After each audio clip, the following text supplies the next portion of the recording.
All right, welcome back. Well, Secretary of State Anthony Blinken, weakling, and Speaker of the House Mike Johnson, not a weakling, expected to speak today about a funding package that includes aid for Israel and Ukraine. Joe Biden's proposal includes, get this, $62 billion for Ukraine, half of which would be spent on replenishing U.S. weapons stocks, $14 billion for Israel, $9 billion for humanitarian relief in the Middle East, and $13.5 billion for U.S. border security, of which there's almost none today, plus $4 billion for military assistance to defend against China. Johnson has then offered $14 billion for Israel and intends to vote on it maybe on Thursday, paid for by cutting money from the IRS budget, which Democrats have all but laughed at. Well, we'll see if they're laughing when it's all done. Join me now to discuss it, South Carolina Congressman Ralph Norman. Ralph, good to see you, my friend. Good to be with you, Steve. You know, and I want to talk to you about something here as we get rolling here. I didn't realize that Mike Johnson, the new Speaker of the House, I mean, he's conservative, he's a Christian, but if you listen to the left, I didn't realize he was actually the Antichrist. Because apparently he is the worst person that has ever walked on the planet now that he's Speaker of the House. It's remarkable, the transformation, isn't it? Isn't that a great thing? They're calling him Satan in so many words. And that's if they had been bragging on the new Speaker of the House, I would be worried. The fact that they're upset, the head's about to explode, bring it on. Yeah. Do you think, Ralph, honestly, I bet there's some people in the Democrat Party scratching their head going, what the heck did we do? What were we thinking? We had Kevin McCarthy. What? Because now they've got a guy who actually has foundational principles, morals, is a constitutional scholar and an attorney, and understands how the process of governing is supposed to work after being there for 8 years. He's not been there a real long time, but he gets it. He's very well spoken. He's very well in tune with America, wants to put America first. The Democrats have got to be going, what did we do, don't you think? Yeah, and I think the word was that McCarthy had counted on a certain number of Democrats to come along with him. You notice the booting out of their office, namely Nancy Pelosi, her secret office.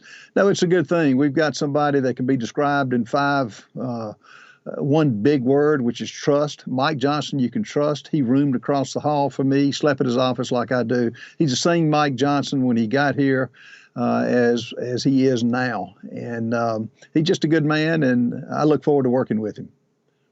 Yeah, he's going to need that faith because he's going to be tested every day up there. And it's not an easy job, and it's not a very kind job, but he'll be all right, I believe. Now, one of the things he said was, I'm going to break apart these spending bills. I'm not going to put Ukraine with Israel, with the southern border, with Taiwan, with all of that, which is what the American people, by the way, want, including Republicans and Democrats. People want single-issue bills to go through, not these massive continuing resolutions, not these omnibus bills. They want to be able to vote on one thing at a time. He's doing the right thing, isn't he? He's doing the right thing, and it's what Kevin promised in January, Steve. Single subject bills we vote on, no more suspension votes that involved money. And Mike Johnson is doing the right thing. And, the fact that he's breaking it apart, the fact that he's having the Secretary of Defense and the Secretary of State given a written accounting of making sure the money went where it was supposed to go is important. And so he's doing the right things, and we'll back him all day long. And the main thing, it's offset by the IRS money. The $14.3 billion is offset money from the Inflation Reduction Act. And it's Section 10301. And that's one thing this Biden administration won't do. They spend, but they won't even find any offsets anywhere in the budget, which is such a hypocritical move. Yeah, we spent $900 billion in the fiscal year just concluded just servicing our debt. We spent more servicing our debt than we spent on the U.S. military this past fiscal year. $1.7 trillion, the new deficit, so it's up 23% from the year previous. We're spending tons of money more than we did in 2019. We can't seem to get ourselves under control and stop spending because that's creating the inflation, making housing out of reach, making rent payments so high, making groceries so high, making used cars so high. This is not high science. This is basic math, and I hope we can get to some of that. Do you think that he'll be able to bring some common sense, Mike Johnson and the Republican conference coming together to bring some common sense to Capitol Hill? Well, the main thing, he's going to put it forward for us to vote it up or down. Now, it's not going to be easy, Steve. The lobbyists have a strong say so, but Mike Johnson's got the ability to say no. He doesn't owe the lobbyists anything, and so every dollar has got an advocate, and it's time for us to say no. It's not that difficult. Every American who has a family budget or runs a business understands this, except Washington, D.C. And as you mentioned, to have the interest on the debt to exceed the military budget of $836 billion yearly, that's unacceptable. It's unsustainable. When Finch downgraded the rating of the U.S. government, it's something we've got to get a hold of sooner rather than later. Absolutely true. So, what do you think is going to happen first? We're going to get these bills taken apart. Maybe it makes it through, maybe it doesn't. What are the other priorities that have been discussed behind closed doors that the Republicans not? Because here's what I've seen happen.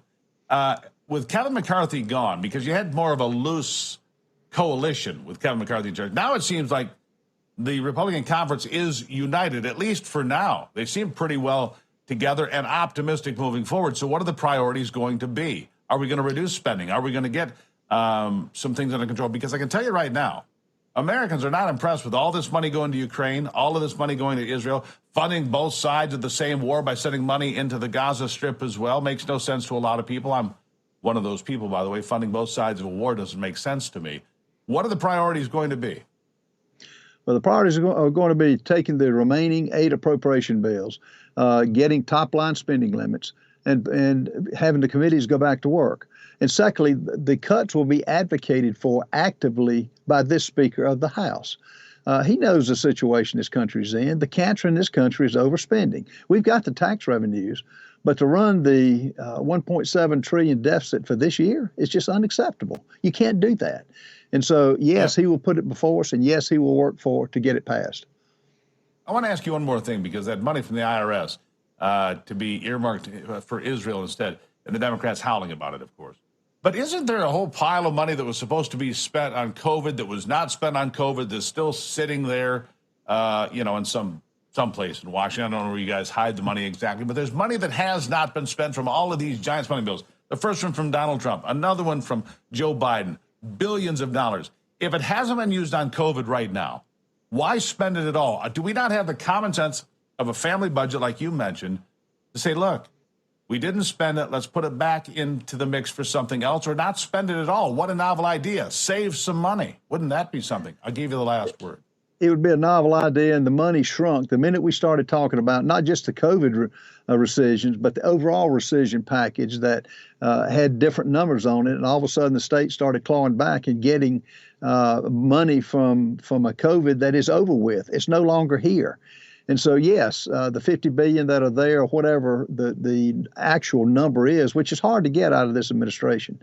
But we need to claw that back, put it back in, pay debt down, and have actual cuts to pay for any spending, not just for Israel, but for anything going forward, along with accountability. I have no faith that this administration will send the money where it needs to be. It's funding our enemies through the purchase of oil of OPEC countries anyway. So it's hypocritical for this administration, but it's a start. Yeah. Well, Congressman, we are optimistic out here in the hinterlands. We are, and we hope that the Republican conference can come together and put America first for the first time in a while. Ralph Norman, thank you as always. My pleasure. Really appreciate it. All right, up after the break.